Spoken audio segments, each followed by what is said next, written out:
θα σου βάλει τον Ταβλαρίδη. Θα σου βάλει εδώ, ποιος άλλος θα είναι μέσα, ο Σαλπικίδης. Ας του βάλει, ο Σαλπικίδης να πάει στην άκρη, τέλος πάντων. Το Γιάννα να σου βάλει. Θα σου βάλει εδώ το Λόρεντς βάζει. Το Λόρεντς. Θα πιάσει πώς το λένε, ο Πλαζαρίδης και θα πάει στο Φιντανίδης. Και βάλει εδώ το Λαζαρίδη, τελευταίο. Και έξω εδώ το Γιαννούλη και το Σκόρτα. Ταιριάζει έτσι λοιπόν. Έξω το Γιαννούλη και το Σκόρτα. Βάλε εδώ μέσα, κοίτα Φρούδιο, τον Ιγκλέσια. Και βρες εδώ ποιο χαφ έχουνε, θα βρουν αυτοί ποιον έχουνε. Και βάλε εδώ δύο μέσα. Δύο γρήγορους. Τελευταία 10 λεπτά. Και είσαι 0-0. Το πήρε το 0-0. Είχε δάσει ένα 0, το καθάρισες. Ο Μπάγκερς δεν θα τα κάνει αυτά. Μα είναι κορώνιο, ο Μουρίνιο που έβαλε 15 λεπτά. Το Λούσιο που είχε, τον άλλον τον Αργεντίνο. Πώς το λέμε, τον Ζανέτη. Όχι τον Ζανέτη, τον άλλον. Καμπιάσο. Ούτε, όχι. Το Σέντερ Μπάκο, τον Αργεντίνο. Τον θυμήθηκα. Τον θυμήθηκα και εγώ. Βάζω δύσκολο. Και εδώ είχε βάλει το Μασεράνο. 3.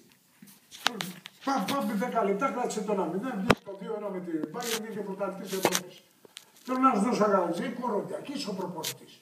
Θα τα κτίσει, να δείξω. Τι θέαμα είδατε, τι θέαμα, για πέστε μου τι θέαμα είδατε. Έχετε δει κανένα ποδόσφαιρο ταχύτατο, γρήγορο και ιστορίες και γκολ. Στο αγωνόμετρο να κάνεις γκολ από την προετοιμασία. Έτσι πάει. Θέλω να σου πω, δεν είναι μόνο να βρίσκεις τους παιχταράδες, τους προέδρους και το ένα. Και εδώ έπρεπε να δείξει. Δεν μπορεί να φύγει ο Μουρίνιο τώρα και να πάει στην Αστον Βίλα και να ξεφτυλίσει. Έφυγε πάνω το σκάρι ο Νίλ και έχει πάει στη Σάντελα. Καλός προπονητής. Στείνε τώρα, τον έστειλε τον άλλο. Και αύριο πάλι είναι υπολογίσιμος από πέρσι, τη φτιάχνει, την κλείνει. Ξέρει αν είναι το ωραία, παίζει 4-5-1. Αλληλοκαλύψεις φεύγουνε με παιχτάκια. Δηλαδή αυτός ο Νίλ, δηλαδή άμα πάει στη Manchester City θα είναι καλύτερος ο Ματσίνη. Για πού θα είναι καλύτερος. Για πήγαινε Ματσίνη να πάρεις μια τέτοια ομάδα σε δούμε. Δεν είναι έτσι. Δηλαδή ο Αναστόπουλος τώρα πάει σαν προπονητής επιτυχίας να πάει να αποχωρήσει. Τώρα, ότι αντικατεστεί ένα προπονητή ο οποίος είναι πολλά χρόνια σαν προπονητής και τα λοιπά είναι επιτυχία. Και εμένα ήταν τιμή μου, αντικατεστούσα στο απόλυτο μόχο. Αντί να αντικαταστήσω, ξέρω εγώ, τον Μιχαηλίδη, τον Κύπριο, τον προπονητή, αντικαταστήσα τον Μπόκ. Ωραία, λέω, με ένα πειρατή, στες του Μπόκ, ωραία να αντικαταστήσω, ξέρω εγώ, τον Χάπελ, Θεός χωρέστε, όταν ήταν τη ζωή και τα λοιπά. Μεγάλη δουλειά. Πήγα να πάω στο στην Άγκα, αντικαταστήσα τον Φάντο. Τιμή μου, τι να αντικαταστήσω. Το Ντάδε να πούμε, θέλω να σου πω, στο Νόφι. Ο Γκουμόφ έχει πάει σε παγκόσμιο κύπελλο, τον Σάμουλε λέγες. Το Σάνο. Βέβαια, θέλω να σου πω δηλαδή ότι θα κάνει και τέτοια, θα φτιάξει και τέτοια. Και μετά είναι και μοντέρνο ποδόσφαιρο. Θα παίξει. Σου φύγει ένας μπακ και δύο, του κανένα όπως φύγουν και δύο εδώ, σκέψου. Να σου πει και ένας εδώ. Αυτά πώς θα γεμίσει. Αν είσαι ο κυνηγούς εδώ, τον πάντελης με έναν άλλο και σου πει και σου πίνει εδώ και σου βγουν αυτοί εδώ και έχεις ωραίο ένα τέτοιο φρούριο. Κοίτα πώς γέμεις. Κοίτα πώς γέμεις. Θες μετά, εδώ πες ότι είναι ορμπάιτ. Κύριε Αλέφα δεν έφυγανε. Δεν θα σου βγουν εσένα τώρα βεβαίως, θα μου βγουν. Εδώ κοίτα, ορμπάιτ. Ιγκλέσιας. Ωραία θα μου βγουν. Ένας, δύο, τρεις. Καληνύχτα. Άρα προσεγγίζεις ότι είναι... Τα διδάσκει αυτά. Μα δεν, αυτή ξέρεις πως είναι. Εγώ τώρα τα διδάσκω πάνω στην μπάλα, σε αυτά δεν θέλω να πει αυτό. Εγώ μαγικά, όπου, σε όποιο σεμινάριο που να πάμε, θα σου πω ναι, Μουρίνιο, σωστό είναι όλα αυτά. Γι' αυτό λέω. Μουρίνιο τα κάνει σωστά όταν είναι. Φέργκισον. Αλλάζει, γεμίζει τώρα. Ναι. Γεμίζει, χάνει, γεμίζει. Μπαίνουν τα δύο εξτρέμ τα φοβερά. Κλείνουν και μέσα. Βαλέσια θα σουτάρει, ο Ντεριάν θα σουτάρει όταν είναι σε φόρμες. Βγαίνουν ωραία τα μπάκο ευρά κτλ. Έχει κάνει ωραίες κινήσεις, γεμίζει. Τώρα τα σέντερ μπάκο τερματοφύλακας του είναι και ένα. Άμα καλύψει και εκεί θα είναι μια πλήρης ωραία ομαδάρα. Αλλά είναι μέσα στην εξέλιξη ο Φέργκισον. Δεν κάθεται. Δεν ψοκλόπα. Γεμίζει. Τους γέμιζε από αυτούς το ανώβαρο, τα χάσα. Τι γίνεται. Το ανέβαρο χτυπιώτσα. Δεν ξέρω. Προσπάθανε το 5-1.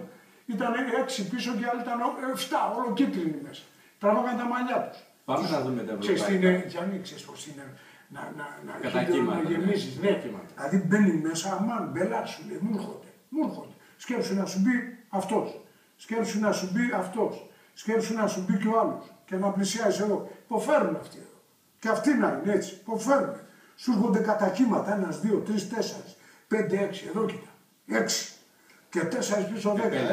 Δηλαδή μιλάμε, λέω η μαύρη να είναι αυτό. Δηλαδή θέλω να σου πω, κατά κύματα, υποφέρουν αυτοί. Σου λέει αμάν, έφαγα μια τρίπλα, να τρέξω, θα φύγει. Εδώ κοίτα. Έχω δει ο άλλος, θα προλάβει. Πού θα κλείσει, εδώ, θα μπει και αυτός. Και γίνεται χαμός. Το μοντέρνο ποδόσφαιρο αυτό είναι. Ξυπνάτε να ακούτε την εκπομπή, να μαθαίνετε σωστά πράγματα, όπως μας ακούνε όλοι μας οι καλοί ακροατές. Ευχαριστιόνται γιατροί, δικηγόροι, μορφωμένοι, μηχανικοί όλοι. Κάνει τον καπέλο, σ' ακούω, μου λέει, μ' αρέσει. Ξεκουράζει το μυαλό μου. Έχει κάνει 5 εγχειρήσεις ο άλλος στον Ευαγγελισμό, φοβερός. Και κάθεται και ακούει και μου λέει ηρεμό, ησυχάσου. Χτες μου λέει από το Ευαγγελισμό. Θα μας αισθάνεται της Παναγίας σε λίγο. Με παίρνει ο Παπαχριστόπουλος στα ίδια. Μου λέει εσύ να ξεκουραστώ. Τρομερός ο τερματολόγος, απίθανος, χρυσό παιδί. Μας χαπάτε εκεί τέρμα. Όλοι με το κεφράγκο να μην έχεις θα σε δει. Σας λέω. Αλάτος, οφθαλμία, Γεωργόπουλος, ο Ποναριβολόγος. Σας τα λέω. Θα είσαστε φοβεροί. Θα γίνουν ουρές. Ναι. Για την ουρά δεν Ο είμαστε. Διάσης είναι αγγεωλόγος, φοβερός. Θα προλάβουμε. Τι να πούμε. Πάμε να δούμε. Κλείνουμε ο Αναστόπουλος για να κλείνουμε το θέμα. Θα παρουσιάσει κάτι καλό. Τώρα, περιμένω με τόπλο να μην το παρουσιάσει. Θα το παρουσιάσει. Στο λέω. Και το εξηγήσαμε γιατί. Και το εξηγήσαμε γιατί. Το εξηγούμε και γιατί. Γιατί και με το άλλο δεν μας εξηγούνε. Μην πω και πολιτικός, να μας εξηγήσουν, να μας πούνε ρε παιδιά, τι θα γίνει, θα έρθει κι άλλο χαράτσι το άλλο, το Μάρτιο. Και ξανά άλλο και πού θα φτάσουν, να μας εξηγήσουν. Λοιπόν, πάμε τώρα λίγο στα διεθνή.